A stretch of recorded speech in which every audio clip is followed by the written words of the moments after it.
Do Jedi Knights You'll find out right after this. Hey everybody, I am Taylor from Beard vs. Geek, where I show you it is okay to be a man and a geek at the same time.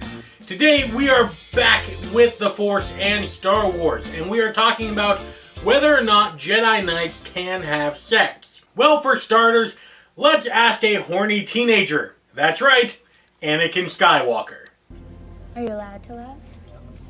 Thought that was forbidden for a Jedi. Attachment is forbidden. Possession is forbidden. Compassion, which I would define as unconditional love, is central to a Jedi's life.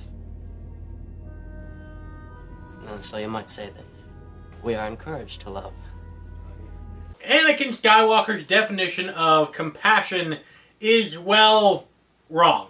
Compassion is sympathetic pity and concern for the sufferings or misfortunes of others. So, no, Anakin, compassion is not f***ing everyone in the galaxy. Secondly, let's go to the Jedi Code.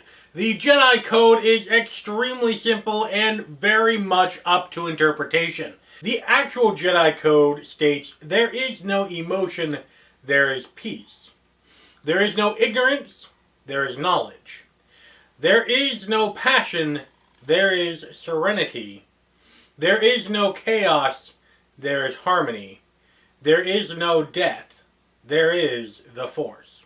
Now, let's talk about that whole passion and serenity line. First off, what is passion? Now, the definition of passion is strong and barely controllable emotion. The Jedi love to control their own emotions.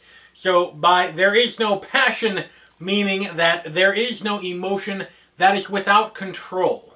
Now, so what about serenity? Now, I know you might be thinking about Firefly, but the actual definition of serenity is the state of being calm, peaceful, and untroubled. So we have the Jedi who have no passion because their emotions are controllable, and they also have serenity.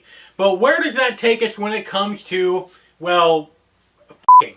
Well, that brings us to a quote by George Lucas, which I came across in a BBC News article, so it is not fake news. Quote, Jedi Knights aren't celibate. The things that is forbidden is attachment and possessive relationships. So Jedi Knights are not celibate, meaning they can have sex. But the thing is, are attachments and possessive relationships.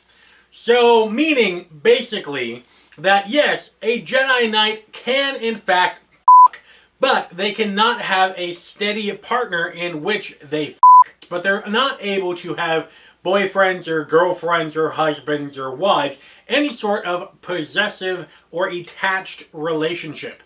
Anakin Skywalker is correct. What is forbidden is attachments, which is why Anakin and Padme had to keep their relationship a secret. Not just because Padme's job, but because of Anakin's as well. He was forbidden to have an attachment. Now, we do get a little bit of a hint that Obi-Wan Kenobi himself had a sort of unattached relationship with the Duchess Satine. Now, in the way that they talk during the Clone Wars, and yes, it is a kid's show, so they can't just come out and say, by the way, wasn't that great how I f***ed you last night? Instead, they have to use subtlety in order to get that kind of message across without actually saying it. So we have fans, especially myself, who think that Obi-Wan Kenobi and Duchess Satine did in fact have a unattached sort of relationship. Now, there is a word in the English language that would describe this kind of unattached and that would be polyamorous. Poly meaning many, amorous based off of the Latin word love. Many love, much love. And polyamorous people are people who have sex with many partners, and it's open. Everybody knows who everyone else is. Well, not all the time, but everyone knows that, yes, this is a polyamorous relationship. There are many partners involved. Everyone is consenting. They're all good to go. So, yes, the Jedi can f***. They just need to be in polyamorous relationships, without any sort of attachments or commitments. It's kind of like that douchebaggy guy at the bar who also happens to be super religious. Let me know what you think about this in the comment section down below. I look forward to reading it. Just remember, keep it fairly family friendly. Okay, guys? And if you like this video and you want to see more, go ahead and subscribe. Great videos are coming out every week where I show you it is okay to be a man and a geek at the same time. And if you want some more Star Wars video action, you can click right there, or you can click right there for some more manliness or geekiness. Because after all, if the women don't find you manly, they should at least find you geeky. And until next time, don't go shaving on me.